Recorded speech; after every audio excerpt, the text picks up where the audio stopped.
सभी को जय माता दी दोस्तों। आज हम डिस्कस करेंगे आईटी इंडस्ट्रीज़ के बारे में। देखिए, आईटी इंडस्ट्रीज़ में आने वाले टाइम में बहुत ज़बरदस्त फॉलिंग देखने को मिल सकता है, क्रैश भी कर सकता है, पूरा मार्केट क्रैश कर सकता है।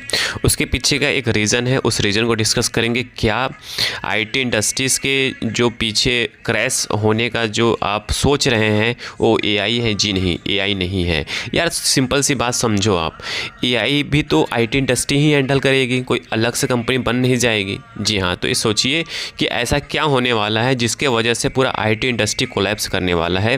चलिए, वीडियो कंटिन्यू करने से पहले हम आपको बता दूं, कहीं आप हमारे चैनल स्टॉक मार्केट ट्रेडिंग पर पहली बार विजिट किए हैं तो जरूर सब्सक्राइब करिएगा। सब्सक्राइब नहीं करेंगे तो आपके पास नोटिफिकेशन नहीं आएगा। जब आपके पास नोटिफिकेशन नहीं आएगा, कहीं ना कहीं किसी अपॉर्चुनिटी को मिस करते हुए दिखाई दे सकते हैं।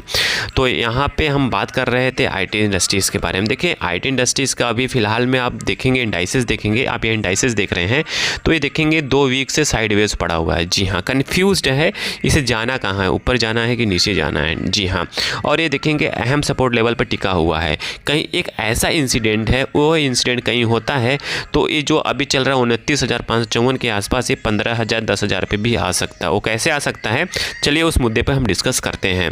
तो यहाँ पे देखेंगे ईरान ने एक बहुत बड़ा धमकी दिया है कि फाइबर केबल कट करने का। जी हाँ, कहीं ऐसा होता है, कहीं ऐसा इंसिडेंट होता है, कहीं ये थ्रेड बना हुआ है और सच में वो कहीं कर देगा तो क्या होगा, ये पूरा सिनेरियो समझने की कोशिश करते हैं। कहाँ कहाँ इम्पैक्ट मारेगा उसको समझने की कोशिश करते हैं। ये चीज़ समझेंगे तो आप अपने जो पोर्टफोलियो आपका बना हुआ है आईटी इंडस्ट्रीज़ का, आप उसे ईजिली मैनेज कर सकते हैं।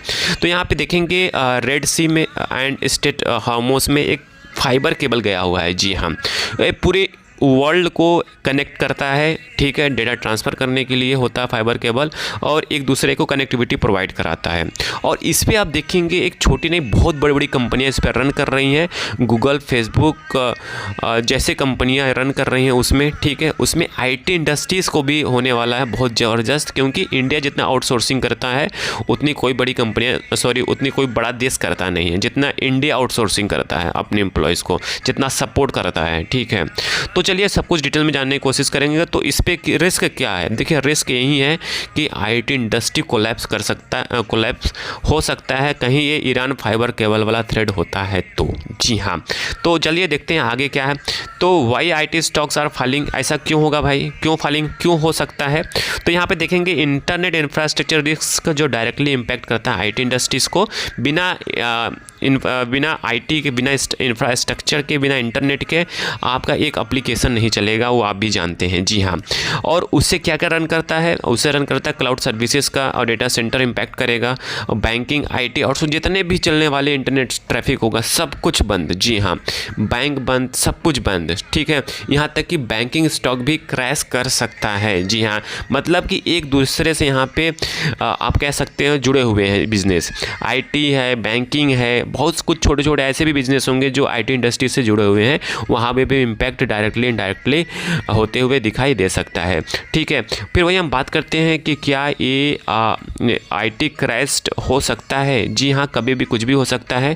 कहीं ईरान ऐसा कदम उठाता है, सच में ईरान कहीं ऐसा कुछ करता है तो आप समझ सकते हो ये डायरेक्टली यूएस के सबसे बड़ा बिजनेस कोलैप्स में से एक माना जाएगा। मतलब 2008 का जो बिजनेस है, जो 2008 का जो कोलैप्स था, शेयर मार्केट कोलैप्स था, उससे भी बड़ा यहाँ पे कोलैप्स बन सकता है। मतलब बहुत बड़ा क्रैश माना जा सकता है, मतलब 2008 से भी बड़ा क्रैश यहाँ पे माना जा सकता है। तो रियल रीज़न क्या है?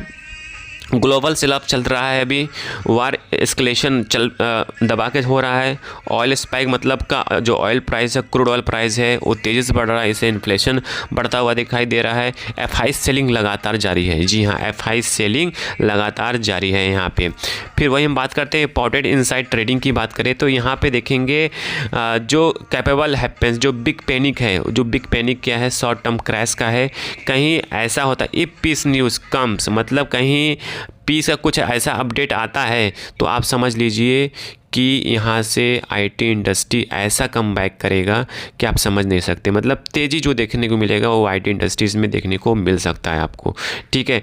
तो कहने का मतलब मेरा यही है, एक है कि आप कहीं अपने पोर्टफोलियो को मैनेज करना चाहते हैं अच्छे से, तो इस न्यूज़ को आपको कवर करना पड़ेगा, आपको देखना पड़ेगा और अपने पोर्टफोलियो को एक स्टॉप लॉस तक हैंडल किया जा सकता है। जी हाँ, बट देखो एक चीज़ होता है, जब कहीं क्रैश भी आता है तो कहीं ना कहीं फिर से सही चीज़ें होती हैं, फिर से रिवर्ट बैक करता है, बट उसमें लगता है टाइम। ठीक है, तो ये रही छोटा सा एक वीडियो जहाँ पे हम आपको समझाने की कोशिश किया है कि कभी ऐसा चीज़ें होगा तो आपको क्या करना है, आपको कहाँ कहाँ इम्पैक्ट कर सकता है। तो आप समझ सकते हैं जितनी भी आईटी कंपनियां हैं और बड़ी खास करके एचसीएल, टीसीएस, विप्रो में, वहाँ पे तो ऐसा महा क्रैश आएगा जो आपने कभी देखा भी नहीं होगा।